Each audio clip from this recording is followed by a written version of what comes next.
Bonjour à tous, chers abonnés d'Omerta, chers abonnés de notre chaîne YouTube, également de l'application. Je rappelle à ceux qui nous ont rejoints en nombre sur la chaîne YouTube, puisqu'on dépasse aujourd'hui les 150 000 abonnés, que Omerta, c'est surtout et avant tout une application sur laquelle il y a nos documentaires. Ça coûte 5 € par mois, donc allez y faire un tour, allez voir nos publications.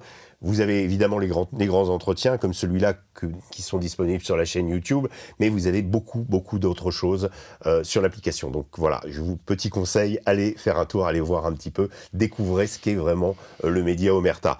Je rappelle également en kiosque toujours La Guerre des Mondes, notre dernier numéro, 4e édition du magazine Omerta, et très bientôt, le 18 avril, le premier hors-série qui sort, 2 ans de guerre en Ukraine, cet enfer où l'on pourrait envoyer nos soldats. Voilà ce que nous avons vu en Ukraine, et ça laisse à réfléchir justement sur les projets d'Emmanuel Macron et de certains de potentiellement intervenir dans cette guerre.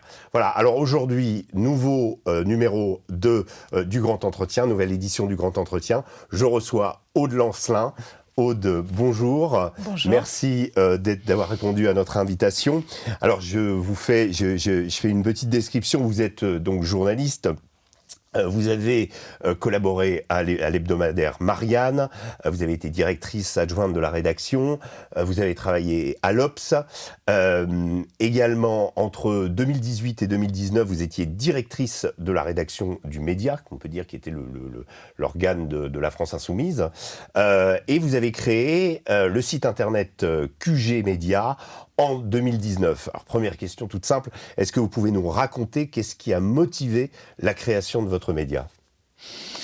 Moi, comme vous venez de le rappeler, j'ai un parcours dans les médias classiques, puisque j'ai fait partie des directions de 3 grandes rédactions nationales. Donc j'ai pu mesurer la dégradation du système, des conditions d'exercice de notre métier, et cela sur une période de 15 ans. Donc j'en ai tiré les leçons en créant QG, à savoir un média entièrement indépendant. Indépendant pour se référer aux ordonnances, aux fameuses ordonnances sur la presse de 44 du CNR, indépendant de l'État, des puissances financières et des influences étrangères. Voilà. Alors, ce que vous avez constaté pendant votre passage dans la presse, on va dire, mainstream, c'était quoi principalement vous dites une dégradation des conditions d'exercice du journaliste, parce que le journaliste, à cause de l'actionnaire, à cause du marché publicitaire, à cause de contraintes qui ne permettaient pas de tout dire finalement, c'est ça ? Absolument. Alors c'est multifactoriel bien sûr, mais ce que nous avons quand même vécu, je pense vous aussi là où vous étiez, puisque vous aussi vous avez un parcours absolument dans la presse mainstream dans les médias mainstream avant la fondation de votre média indépendant.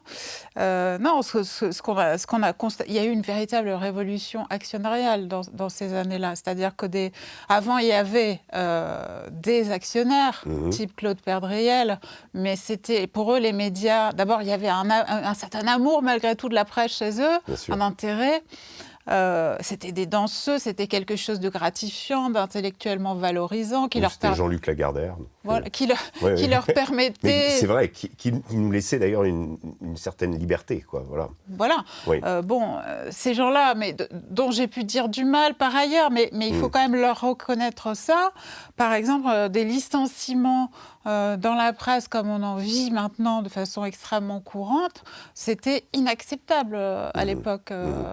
Au Nouvel Observateur, il y a 20 ans, la première fois qu'il y a eu un prud'homme, qu'une journaliste pigiste a attaqué le Nouvel Observateur au prud'homme, le patron, polytechnicien, Claude Perdriel, grand industriel, l'avait vécu comme une tâche sur la réputation du journal. Ouais. Donc on a complètement changé d'époque. Maintenant, de grands groupes du CAC 40... on peut les énumérer, mais ça va de Free, Xavier Niel à Patrick Drahi, en passant par Bolloré, etc., rachètent les médias dans des stratégies d'influence pour faire avancer leurs affaires. Certains à une époque, en tout cas, ne s'en cachait pas. Par exemple, Xavier Niel a pu dire à certaines époques que avant d'acquérir le groupe Le Monde, avant de devenir l'actionnaire de référence du groupe Le Monde, il mettait 1 mois ou 3 mois à obtenir un rendez-vous à l'Élysée. Maintenant, non seulement il a un rendez-vous dans le quart d'heure, mais on sait, parce que ça a été documenté par des enquêtes de presse. Je pense notamment à une enquête de Sophie des Déserts, une journaliste de Paris Match que vous devez connaître. Très, très bonne journaliste. Très bonne journaliste avec qui j'ai travaillé au Nouvel Observateur. Eh bien, Emmanuel Macron et Xavier Niel filaient le parfait amour par messagerie cryptée. Donc, ça me fait rire parce que maintenant, on est en train d'essayer de remettre en cause le cryptage des messageries. Et échanger tous les jours par message. Voilà. Donc, on a complètement changé d'époque. Ces gens-là, en plus, ont importé les mœurs managériales de leur monde. Voilà. Évidemment, un traitement beaucoup plus dur. On laisse très très peu de marge aux journalistes. On tient la laisse des chiens de garde, pour reprendre l'expression de Serge Halimi, on la tient très court maintenant. Et cela pèse effectivement fortement sur les journalistes de ces rédactions, bien sûr. Est-ce à dire qu'aujourd'hui, un vrai scoop authentique, moi j'ai travaillé 27 ans à Match, donc le mot scoop pour moi c'était Mazarine par exemple, ou des choses qui viennent embarrasser l'État, le summum étant pour moi l'affaire du Watergate, où le gouvernement américain tombe à cause du travail de 2 journalistes du Washington Post et de leur rédacteur en chef qui les soutient, c'est plus possible. C'est possible parce qu'il y a encore des failles dans le système. Et tant qu'il y aura de l'humanité, il y aura des failles dans le système. Moi, c'est ce que je crois.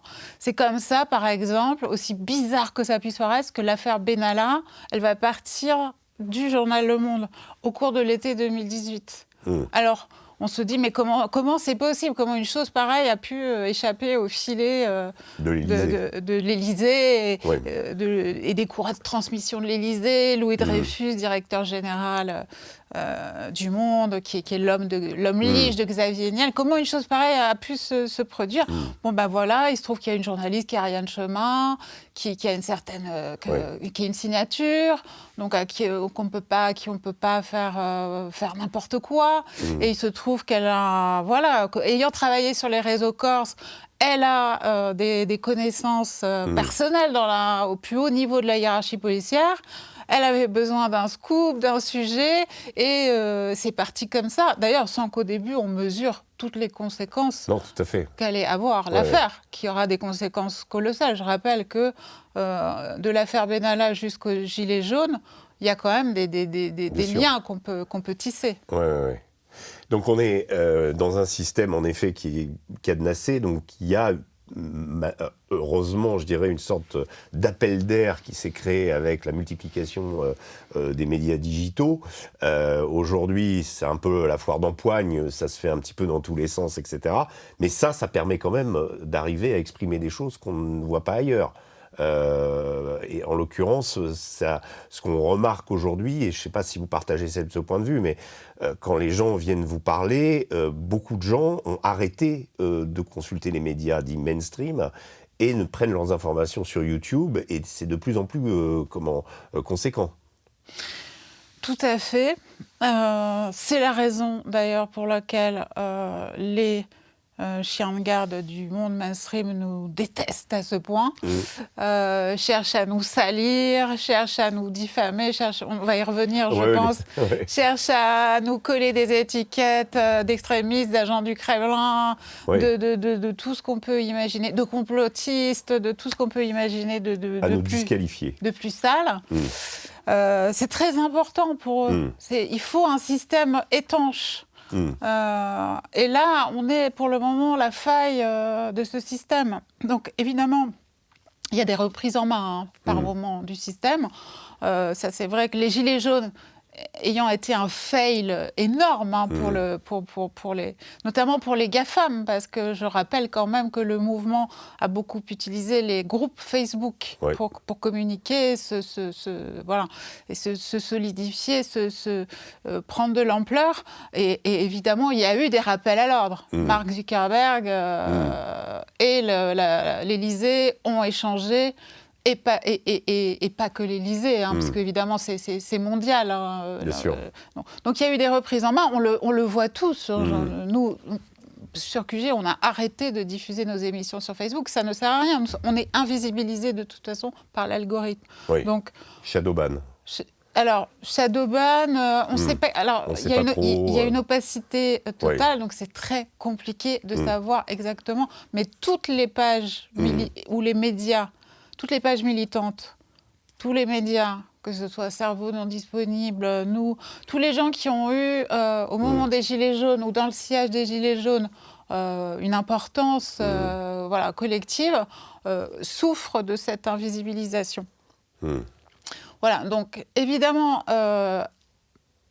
le système n'étant pas étanche, je le répète, tant qu'il y aura de l'humain, il y aura des failles. Là, on voit en ce moment le rôle qu'est en train de prendre Twitter dans le domaine du free speech et de la protection d'une certaine pluralité d'expression. Alors, quand je dis ça, évidemment, je suis déjà en train de franchir un tabou. Parce que pour plein de gens à gauche, Elon Musk est quasiment l'antéchrist. Donc, il est supposé être un suprémaciste, il est supposé être un raciste.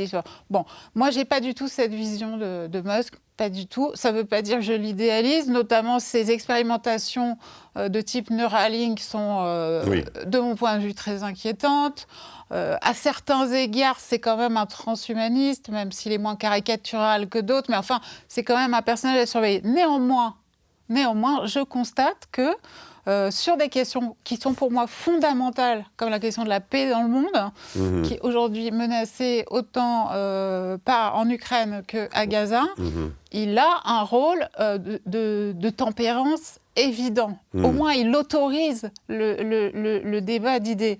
Par ailleurs, il a même eu, via Starlink, on ne le sait pas forcément, mais l'automne, enfin, vous le savez, vous qui suivez ça de très près, mais l'automne 2023, alors que dans un premier temps, il avait il avait autorisé l'armée ukrainienne à utiliser les réseaux de Starlink, il aurait, c'est dans une biographie sortie de Musk, et ça n'a pas été démenti, il aurait stoppé une attaque de drones contre la flotte russe, considérant que Starlink avait été conçu, on peut en rire, pour que les gens sur leur canapé regardent Netflix partout dans le monde et communiquent entre eux, et pas pour déclencher possiblement la Troisième Guerre mondiale, parce que Musk a dit qu'il considérait que cette offensive-là aurait pu avoir des conséquences nucléaires de la part de Vladimir Poutine.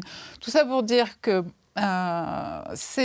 effectivement, Musk se retrouve un petit peu dans l'œil du cyclone, forcément. Il a été ciblé par la Commission européenne, par Thierry Breton. Il a le Digital Service Act. Il y a une enquête en cours pour savoir si les règles de transparence, de l'algorithme et de modération sont respectées. Moi, plein de gens autour de moi disent « mais ils n'oseront jamais, c'est impossible, etc. » J'aimerais le croire. J'aimerais le croire. Moi, je pense que si l'escalade continuait, malheureusement, entre l'Ukraine et la Russie, ou plus exactement entre les États-Unis et la Russie, tout est possible. Il y a une escalade qui viendrait jusqu'à museler complètement l'ensemble des GAFAM, y compris X, qui reste un petit peu, comme vous le dites, une soupape de respiration et de liberté. Je pense que tout serait possible dans un cas comme ça. Je pense qu'il n'hésiterait pas. Je pense que l'Union européenne n'hésiterait pas. Voilà, bon, on va peut-être y revenir, mais on est en train de voir... Moi, j'ai écouté très attentivement l'audition d'un certain Nicolas Tenzer, professeur à Sciences Po, à l'Assemblée nationale. C'était le 29 mars dernier. Bon. y a beaucoup de choses à dire et j'espère qu'on aura le temps d'en reparler. Mais il y a une première chose qui m'a énormément frappée, c'est que M. Nicolas Tenzer présente, ce sont des citations, la Russie comme véritablement l'empire du mal, le mal absolu, dit-il.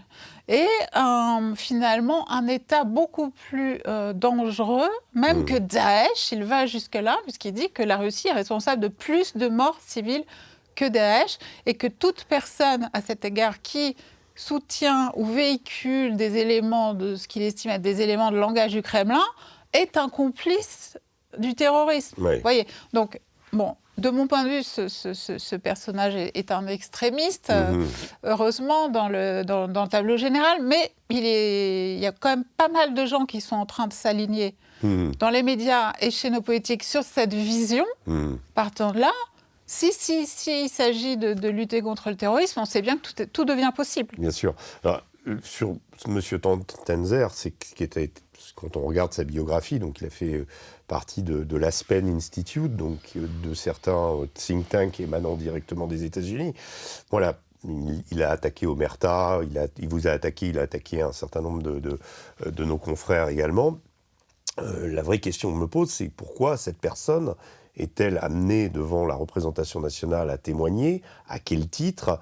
Et quand il s'agit des ingérences étrangères, il y a quand même contradiction. C'est-à-dire que cette personne a été, l'est peut-être plus aujourd'hui, mais a été sujet d'ingérences étrangères, appartenant à des think tanks dont le but était de faire la promotion, en tout cas d'améliorer les relations entre les États-Unis et l'Europe. C'est affiché, c'est clair.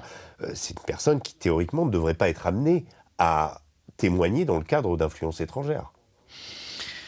Alors, je l'ai écouté très attentivement. J'ai écouté toute son audition. Oui. C'est très intéressant. Une partie, puisqu'on était directement dans le viseur. Je vous le confirme. Mais c'est très intéressant, parce qu'en fait, c'est très intéressant aussi parce que les gens qui l'interrogent semblent partager sa vision. Oui. Or, parmi ces gens-là, il y a du Rassemblement national. Le président de la commission est Jean-Philippe Tanguy. Jean-Philippe Tanguy, membre du Rassemblement national. Il y a des gens de la majorité présidentielle. Il y a un petit peu tout le monde. Constance Le Grip. Et alors, qu'est-ce qu'il... En fait, d'une certaine façon, j'ai compris qu'il jouait un petit peu sur cette affaire d'ingérence étrangère à chat perché. C'est-à-dire que à un moment donné de leur échange, il dit « Mais oui, finalement, est-ce que quand on travaille, ou quand un ancien chef d'État ou un journaliste travaille pour l'OTAN, est rémunéré par l'OTAN ou pour le Conseil de l'Europe, est-ce qu'on peut dire que c'est de l'ingérence étrangère ?» Mais non, finalement, c'est nous. C'est le camp du bien. C'est le camp du bien, c'est nous. Donc, et tout le monde semble un petit peu se ranger à ce point de vue. Alors là, évidemment, on est obligé d'ouvrir une parenthèse historique. Quoi qu'on pense de nos alliés américains, on sait tout de même, et c'est absolument documenté par toutes sortes de livres, que les ingérences américaines en France, celles de la CIA, ont été particulièrement invasives. Je pense notamment au livre de l'historien Frédéric Charpier sur 60 ans d'ingérence de la CIA en France, ou encore le livre publié chez De Noël, qui malheureusement, bizarrement, est épuisé. Il est beaucoup plus facile de se documenter sur les ingérences russes. Ça, c'est sûr. Et puis vous parliez de cette commission, les propos de François Fillon, qui dit étant Premier ministre Nicolas Sarkozy, avoir été sujet ou l'objet de pression beaucoup plus de la part des Américains que de n'importe quel autre pays dans le monde. Absolument. Et ce que les gens ignorent parfois, c'est jusqu'à quel degré de détail ça a pu descendre. Moi, j'ai une anecdote, mais on peut prendre beaucoup d'autres exemples, parce que la CIA a réellement financé des think tanks, elle a financé les néoconservateurs français. Elle a financé, elle a même participé, parce que l'objectif était bien sûr de détruire le marxisme à partir des années 60 jusqu'à nos jours. Elle a financé la création de syndicats pour lutter contre la CGT, Force ouvrière. Force ouvrière. Voilà, exactement. Pour que le plan Marshall puisse être acheminé contre la CGT qui a été jugée inféodée à Moscou. Exactement. Et alors, oui, une anecdote que m'a racontée personnellement un grand éditeur du Seuil qui travaillait aussi au Nouvel Observateur, parce que c'était un petit peu le même écosystème intellectuel. Il m'a personnellement raconté que la CIA avait financé la traduction de la théorie de la justice de John Rawls, qui est un petit peu, bon, je vais pas faire un cours de philo, mais bon, qui est un petit peu la théorie de la justice, vous savez, le voile d'ignorance, qui vient offrir un succédané, en fait, à une vision beaucoup plus classiste de la justice sociale, c'est-à-dire qui vient un petit peu faire dérailler le logiciel marxiste dans les années 80 et 90 en France. Donc ça a été jusque-là. L'époque dont vous parlez, la fondation du syndicat FO, correspondait à une époque de guerre froide, dans laquelle, je me souviens du patron de Coca-Cola qui s'appelait Jackson à l'époque, qui avait dit le Coca-Cola, c'est l'essence du capitalisme. Et le capitalisme, évidemment, c'était le modèle qui s'opposait au modèle russe. Il y avait confrontation planétaire à tous les niveaux, en Afrique, partout, à chacun d'essayer de récupérer un pays dans son camp. On était quand même dans une guerre dite froide. 91, effondrement du RSS, fin du communisme, ou de cette expérience en tout cas en Russie. Il n'y a plus de raison qu'il y ait cet acharnement. Et pourtant, on semble noter aujourd'hui ou redécouvrir qu'en fait, cette influence ou ce soft power d'un côté, avec le département d'État, ses officines, les young leaders, etc., continue d'exercer un pouvoir important, en fait. Oui, alors on pourrait trouver à ça des explications psychologiques ou psychologico-politiques, c'est-à-dire un besoin d'un ennemi. Voilà, on s'est retrouvé un petit peu sans ennemi dans une espèce de... On est orphelin d'un adversaire. C'est ça, de flottement, de pseudo-cosmopolitisme de fin de l'histoire frelaté, et on ne savait plus trop... voilà. Oui. Mais on sait bien que tout ça bascule...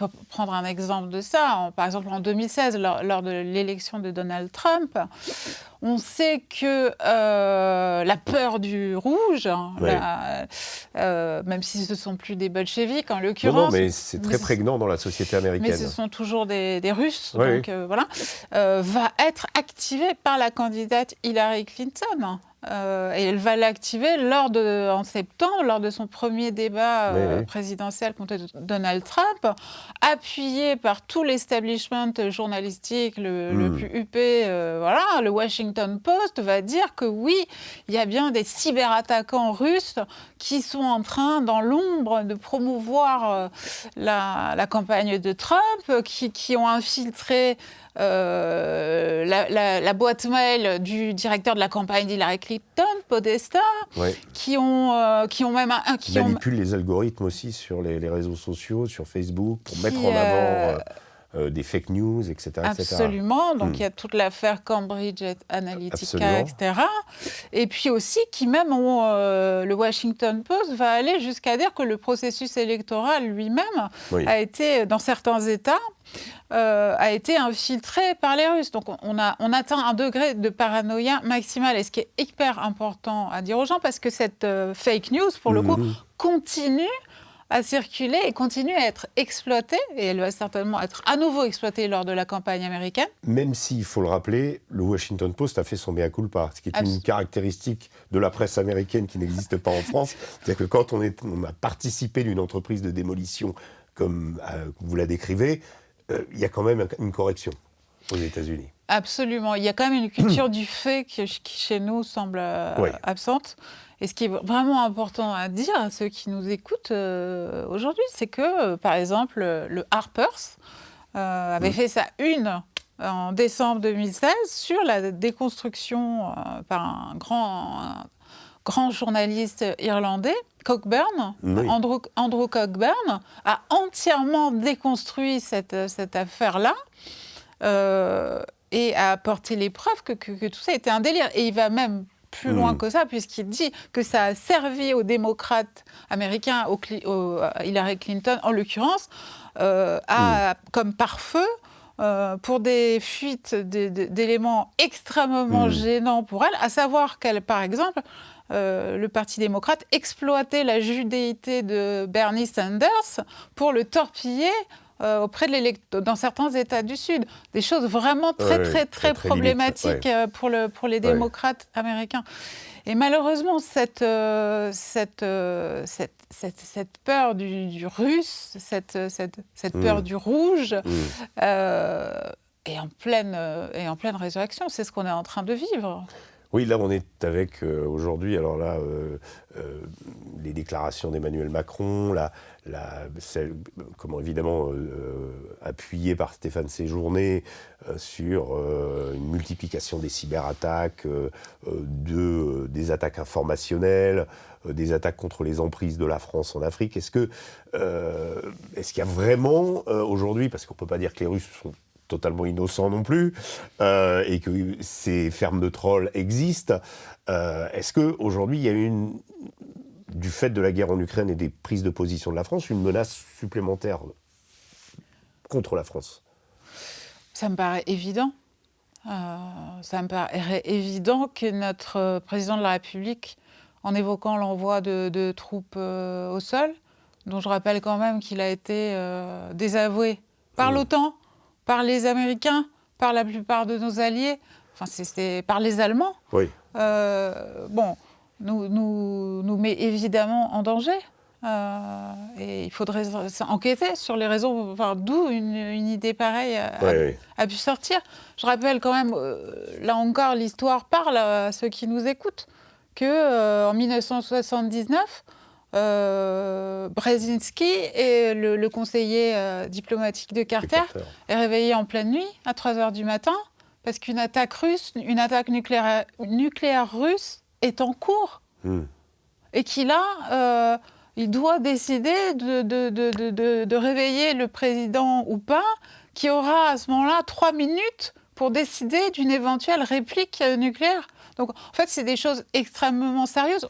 C'était sorti de nos vies. La peur nucléaire, la peur de l'atome. Et c'est en train de revenir. Je pense que déjà, les populations étant en mauvais état psychologique, notamment depuis le Covid, je pense que ça n'arrange les psychés de personne. Mais c'est ça. Il faut savoir qu'on est toujours... et c'est le monde depuis les années 40, depuis Oppenheimer.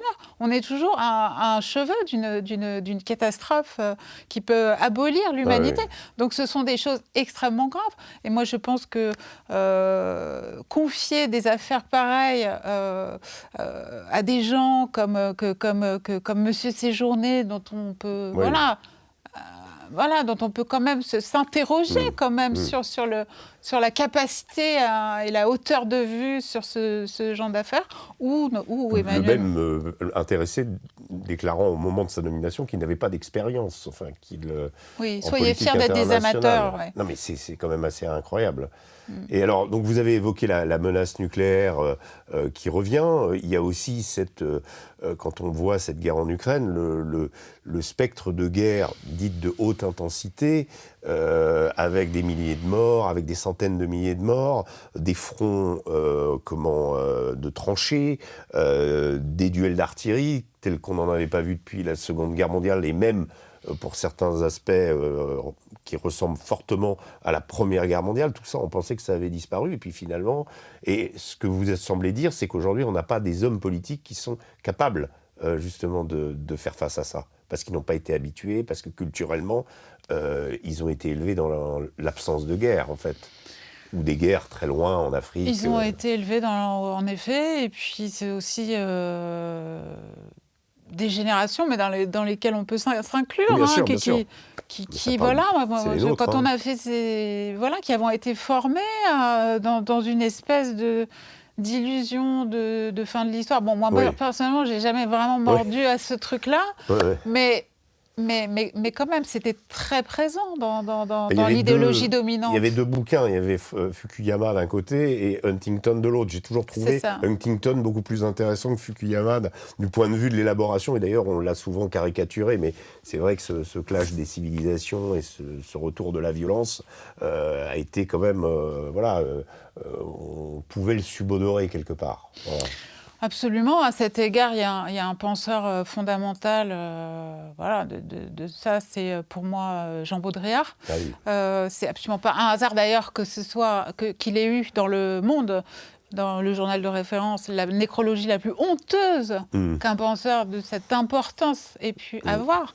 Mais lui avait parfaitement perçu que, notamment au moment du 11 septembre, que pour faire éclater ce système-là, que toute une partie de la planète voulait faire éclater ce système-là, cette espèce de Pax Americana factice, et qu'eux, étant dans une logique sacrificielle, étant prêts à mettre en jeu leur propre existence, tout pouvait exploser. Et c'est un peu ce que nous sommes en train de vivre de mon point de vue. Parce que l'Occident est en train de prendre conscience que il n'y a pas seulement les Russes, il y a les Chinois, il y a le monde arabe, et qu'en réalité, 90% de la planète ne pense pas comme nous. Ne pense pas comme nous, et voire souhaite notre destruction. Ouais. Voilà, donc nous sommes en train de vivre on n'a évidemment pas encore parlé de Gaza, mais des événements inouïs en réalité. Inouï en réalité. De mon point de vue, l'histoire est vraiment en train de se remettre en marche comme jamais depuis notre naissance. Et malheureusement, nous sommes avec la classe politique la moins formée et la moins apte à faire face à ces événements. Elle était déjà assez mal formée quand les phénomènes djihadistes sont arrivés. Donc là, en plus, avec le retour de cette guerre de haute intensité, où quelles que soient les paroles présidentielles, on se rend compte que finalement, on n'a pas la possibilité matérielle, ni même, encore moins de faire la guerre en Ukraine, ni même d'aider l'Ukraine, puisqu'on se rend compte que notre président hier va redémarrer une usine de poudre dans le sud. Cette usine commencera à produire en 2025. Et avant que ça produise la quantité nécessaire dont ont besoin, là, en ce moment, les Ukrainiens, il faudra quand même quelques années. Donc tout ça, c'est quand même une énorme gesticulation qui traduit quoi ? Qui traduit le fait que au niveau énergétique, on a abandonné notre nucléaire au profit de choses plus dans l'air du temps, on va dire, que les Allemands, évidemment, ne nous ont pas aidés là-dedans, et que finalement, on se retrouve dépendants, complètement pieds et poings liés, et on est en train de perdre beaucoup de choses sur notre souveraineté nationale.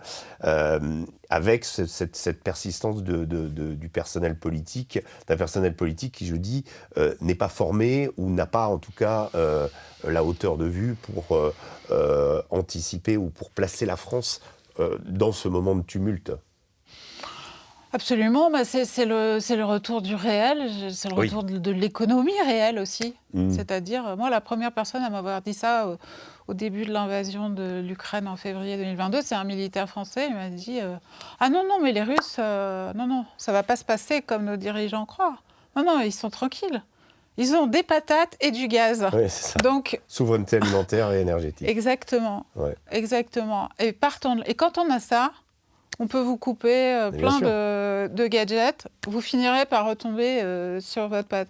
Ce qui ne sera pas notre cas. Et c'est exactement ce qui s'est passé, puisqu'on a constaté même que les sanctions appliquées contre les Russes étaient en train de miner littéralement même l'économie allemande, qui semblait, l'industrie allemande, qui semblait si forte et si puissante. Et qu'est-ce qu'on a en face de ça ?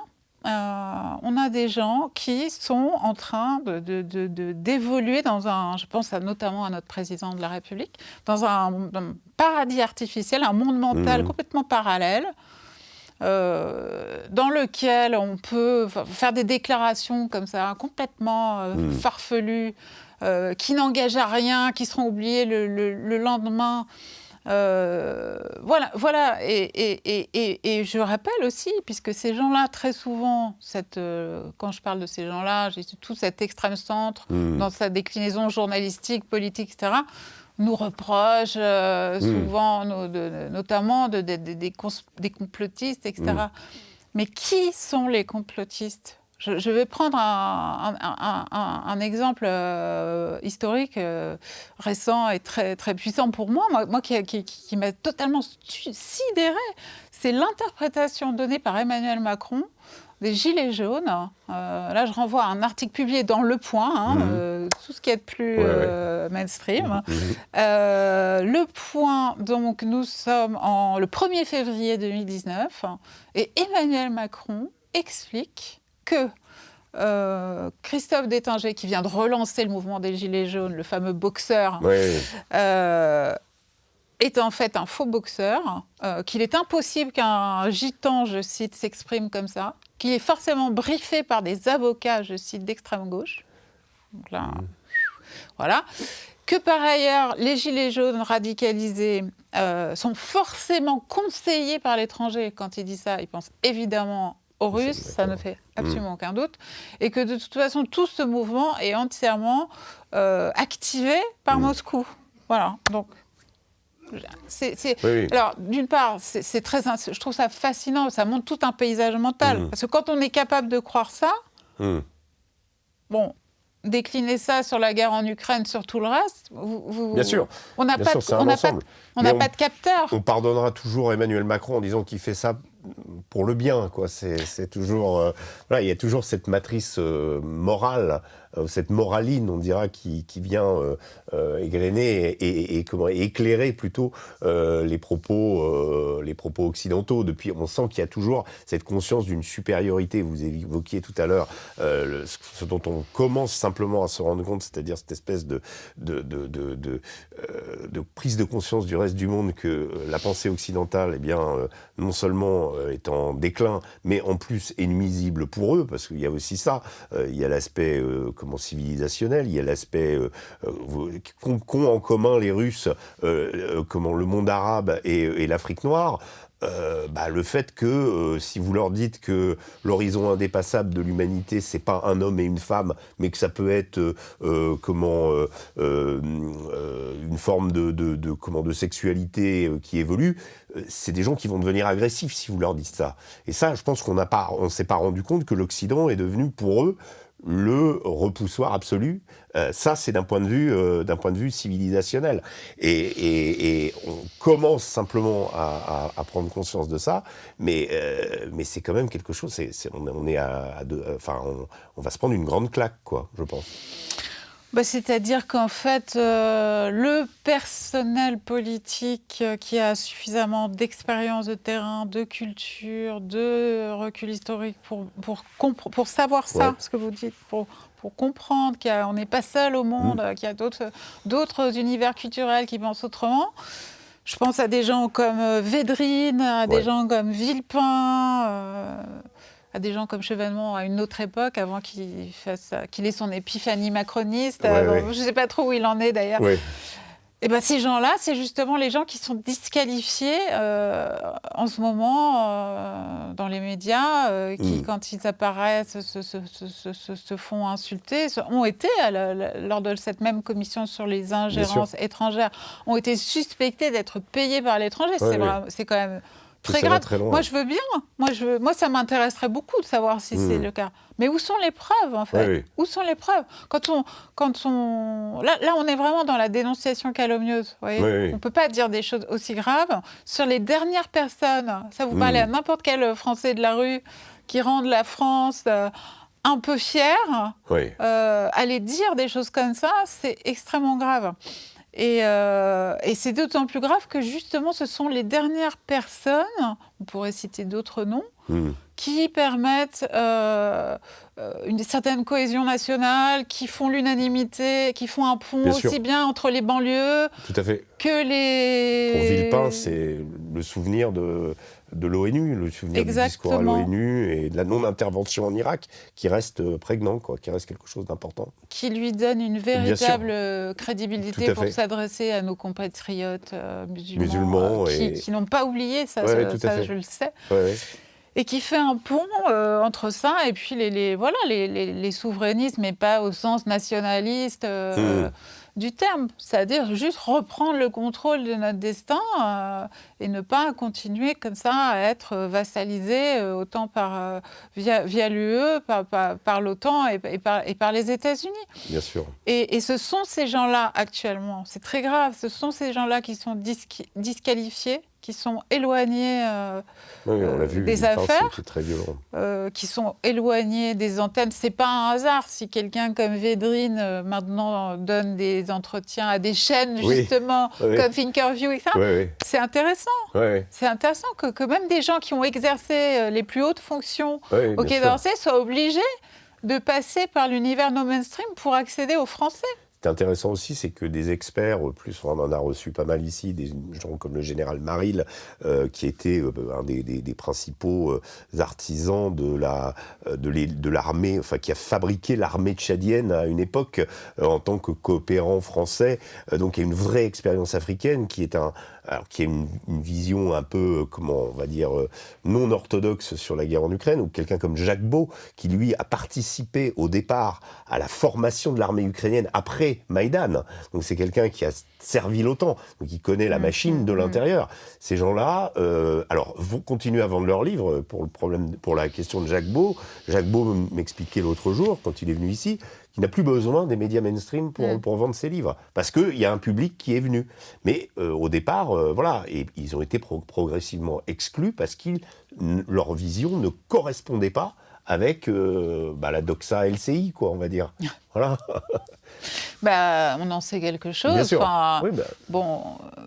Moi, pour ce qui est de moi, on est passé de l'époque, il y a encore, je dirais, jusqu'en 2018-2019, où j'étais invitée, parfois occasionnellement sur France 5 ou sur BFM TV, ou sur France Inter, mais c'était des guet-apens systématiques, c'est-à-dire vous arrivez et vous vous faites tabasser par 4, voire 5 personnes. Ça m'est arrivé d'être à 5 contre 1. Ah oui, voilà. Donc là, c'est vraiment, ça a pu, c'est aller jusqu'à certaines extrémités, comme un après-midi, un samedi après-midi sur BFM, où ils ont même coupé l'image. Il y avait un sénateur, La République En Marche, le chroniqueur police-justice de BFM, le chef du service police, tout le monde me tombait dessus après raccourci. C'était autour des Gilets jaunes ? Oui, et pourtant, c'était pas dans le show. Hein. On était déjà dans... Les Gilets jaunes étaient déjà finissant. Oui, il était déjà... C'était les derniers feux, mais la hargne, elle était toujours là. Et on est passé de ça à carrément, là maintenant, la tentative d'invisibilisation totale. C'est-à-dire, maintenant, je pense qu'on franchit des caps très inquiétants. Mais pour sortir de mon cas personnel, nous, on donne la parole sur QG à des gens qui ne l'ont pas dans les autres médias. Mais des gens qui encore étaient accueillis sur France Inter ou dans le monde mainstream, des gens comme François Bégodeau, Monique Pinson-Charlot, Todd, ne sont plus invités sur le service public. Ou alors, quand ils sont invités, c'est arrivé à Emmanuel Todd récemment. Oui, c'est quand même la notoriété, c'est quand même un grand intellectuel. C'est pour se faire, c'est pour se faire dérouiller publiquement. Donc, je pense que ils ne supportent pas en fait l'existence d'une pensée alternative. C'est très violent. Les émissions comme Frédéric Tadei pouvait faire encore sur le service public sous Sarkozy, que la gauche présentait comme fasciste, mais voilà. Oui, il y avait quand même une certaine Il y avait pluralité. encore un minimum de pluralité. Et vous pouviez allumer votre télé et voir des intellectuels critiques. Et maintenant, ces espaces-là n'existent quasiment plus. Donc, c'est très inquiétant. Alors, il y a eu quand même, pour revenir un petit peu sur la guerre en Ukraine en particulier, une chaîne, on va revenir sur... Moi, je voulais votre avis sur LCI, qui, depuis quand même le début de la guerre, a débité un nombre impressionnant d'absurdités, de contre-vérités. Il y a même, vous googlez, il y a des compilations de ce qui a été dit, où un certain nombre d'experts, allant de Bruno Tertrais jusqu'au fameux comme Nicolas Tanzer, en passant par d'autres généraux de plateau comme Yakovlev, le général Yakovlev, ont raconté tout et n'importe quoi, annonçant que la guerre allait être gagnée par l'Ukraine. Mais il y a aussi sur le service public, moi je pense à des émissions comme C'est dans l'air, C'est à vous, qui se font le reflet d'un militantisme pro-ukrainien qui, à mon avis, contre-productif parce qu'il confine à l'absurde. Est-ce qu'on est arrivé aujourd'hui à un point où les faits ne comptent plus, seules les intentions importent?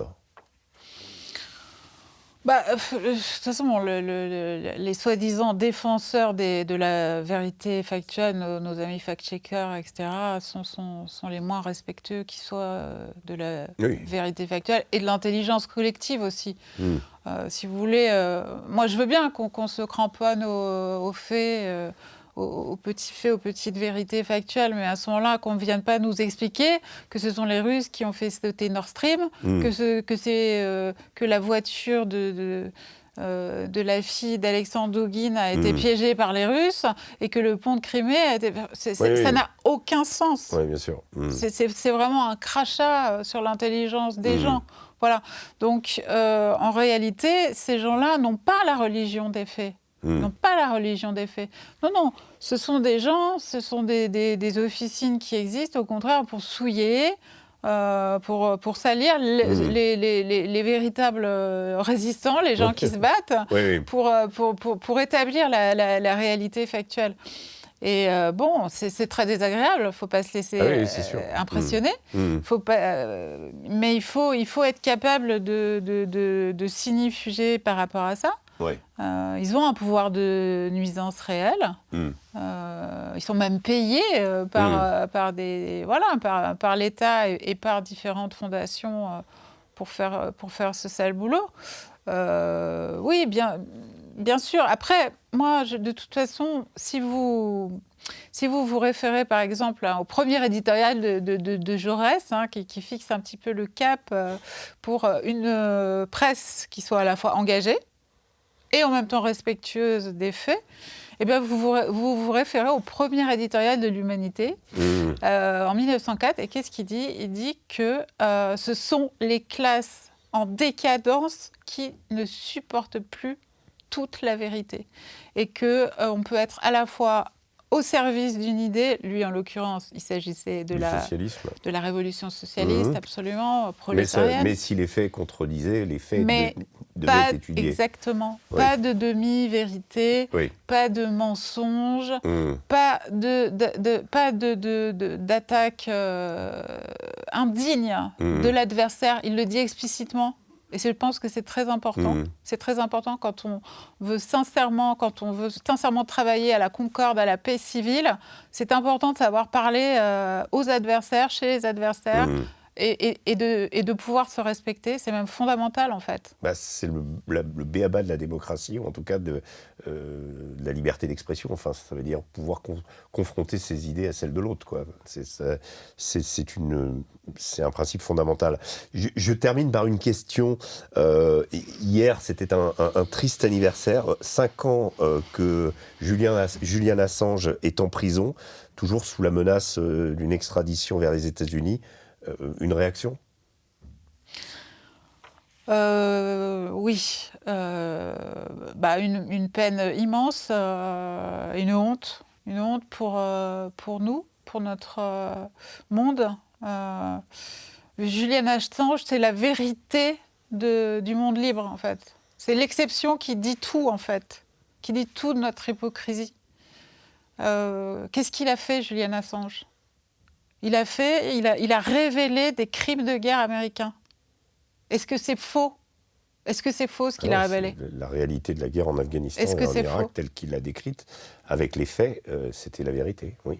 Les Américains, depuis le 11 septembre, sont responsables, quelqu'un comme Nicolas Mirkovitch, auteur de l'Amérique Empire, le disait récemment chez nous, sont responsables de 4,5 millions de morts, que ce soit morts directes ou sanctions, blocus, les centaines de milliers de morts d'enfants irakiens, etc. Les Américains en sont pleinement responsables.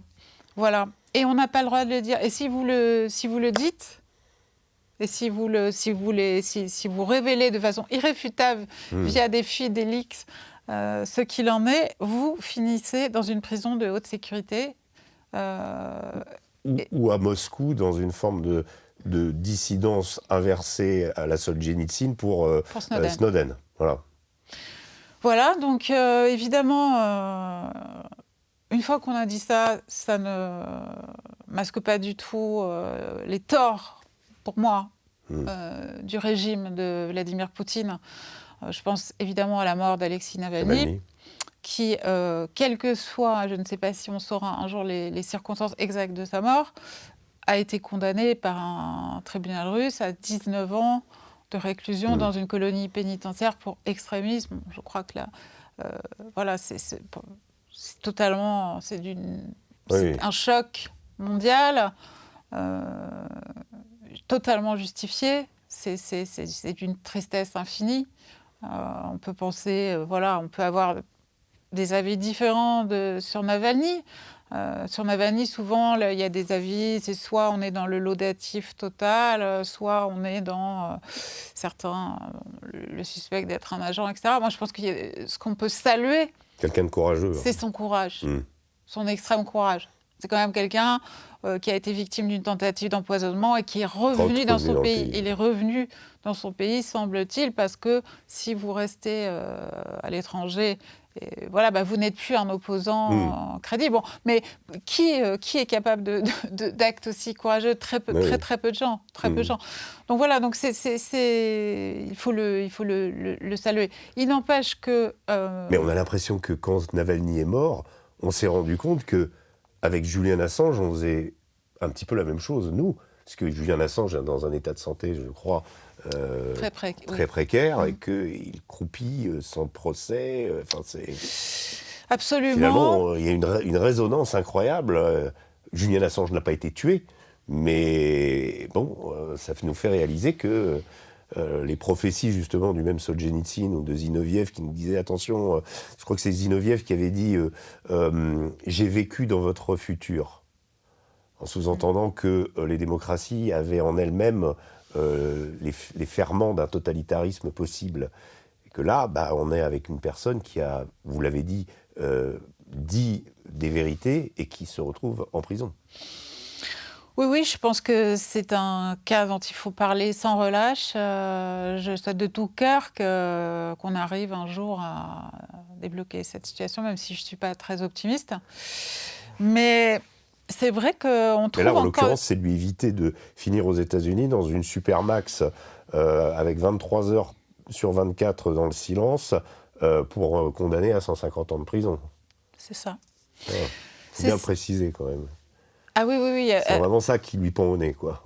Absolument. Une forme de torture perpétuelle, jusqu'à la fin de sa vie, absolument. Mais on mesure encore à certains petits signaux la haine que suscite Julian Assange chez nos élites. Et j'en ai vu une trace il y a quelques jours encore, puisque je lisais le livre de Giuliano d'Ampoli, Les architectes du chaos, qui est la Bible, paraît-il, de nos Bruno Le Maire, de nos Darmanin, de nos Édouard Philippe. Donc forcément, ça intrigue. On a envie de voir ce qu'il y a dedans. Absolument. Il a fait la synthèse en plus. Absolument. Et j'ai eu la surprise, il y a beaucoup de choses à dire sur ce livre, mais j'ai eu la surprise de voir que Julian Assange apparaissait comme un des architectes numéro 1 du chaos, donc mis sur le même plan que les BP Grillo, et que les Trump, et que les Viktor Orban. Et voilà, donc là, en fait, c'est très intéressant. C'est un signal extrêmement intéressant. Donc je pense malheureusement qu'ils ne le lâcheront pas. Très bien. Merci Aude Ancelin, merci beaucoup pour cet entretien passionnant. Merci à vous qui l'avez suivi. Je vous dis à la semaine prochaine pour une nouvelle édition du Grand Entretien. Et d'ici là, je vous souhaite une excellente semaine. À très bientôt.